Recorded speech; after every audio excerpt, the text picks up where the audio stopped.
ટાઢ જીરવવી એ ભોજાને માટે નવી નહોતી. ઠંડી સહન કરવી એ ભોજા માટે કંઈ નવું નહોતું. ભૂતકાળમાં પોતે જ્યારે સીમ ચોરીઓને રવાડે ચડેલો ત્યારે કાજળ ઘૂંટ્યું હોય એવી કાળી ડિબાંગ રાતે કાજળ રંગ જોડે પોતાના શીશમ વર્ણ શરીરનો સુમેળ સાધવા તે કડકડતી ટાઢમાં પણ ઊભા મોલમાંથી ભારીઓ બાંધી જતો. ભૂતકાળની અંદર એટલે ભૂતકાળમાં જ્યારે વીતી ગયેલો સમય, પોતે જ્યારે સીમ ચોરીઓને રવાડે ચડેલો ભોજો છે એ સીમમાં ચોરીઓ કરવાના કામ કરતો હતો. ત્યારે કાજળ ઘૂંટ્યું એવી કાળી ડિબાંગ રાત, અને ત્યારે કાળી ડિબાંગ એવી રાત્રિ શિયાળાની કડકડતી ઠંડી હોય અને કાજળ રંગ જોડે, કાળા રંગ જોડે પોતાના શીશમ વર્ણા શરીરનો, પોતાનું શીશમ જેવું શરીર, શીશમ ધાતુ મજબૂત આવે તો એના શરીરનો સુમેળ સાધવા માટે તે કડકડતી ટાઢમાં પણ ઊભા મોલમાંથી ભારીઓ બાંધી જતો. એટલે ગમે તેવી કડકડતી ઠંડી પડતી હોય તો એ વાડીઓમાં જઈ ને ઊભો મોલ હોય એની ભારીઓ બાંધી લેતો હતો. છતાં હવે અવસ્થા થઈ હતી. હવે ભોજાની વૃદ્ધાવસ્થા થઈ હતી, અથવા તો એ મોટો થતો જતો હતો, અવસ્થા એની થઈ ગઈ હતી.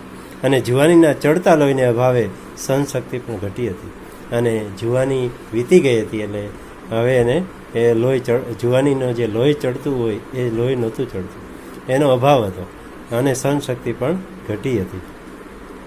તેથી હિરણના ઉપરવાસથી સુસવતા વીંછીના ડખ જેવા ઠંડા વાયરા ક્વચિત ભોજાના જડબાની ડાકલી બજાવી જતા ખરા. તેથી હિરણના ઉપરવાસથી સુસવતા, હિરણ નદીના ઉપર બાજુથી જે સુસવતા વીંછીના ડંખ જેવા, વીંછી ડંખ મારે એવો ઠંડો પવન, ક્વચિત એટલે ક્યારે, ભોજાના જડબાની ડાકલી બજાવી જતા. એટલે ભોજાનું જે જડબું છે, મોઢાનો આગળનો ભાગ, એની ડાકલી બજાવી જતા એટલે ધ્રુજી જતું હતું. પણ પોતાની 32 દાંતિયા કરડે એ સામે ભોજાને એટલો રંજ નહોતો. પણ પોતાની 32 ધ્રુજી જાય એના સામે ભોજાને એટલું દુઃખ નહોતું જેટલો રંજ એને ટાઢમાં કપડાને અભાવે ઠૂઠવતા નાગાપુગા બાળકોનો હતો.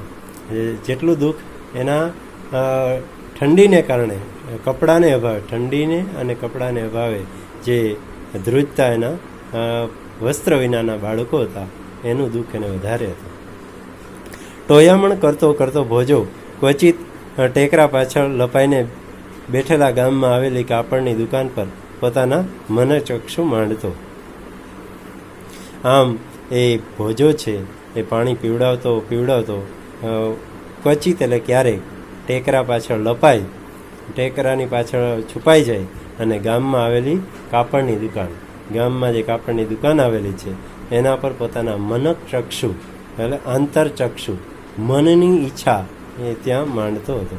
દુકાનની અંદર ઘોડા પર ખડકાયેલી કાપડની થપ્પીઓ પોતાની ચોર નજરે નોંધી લેતો.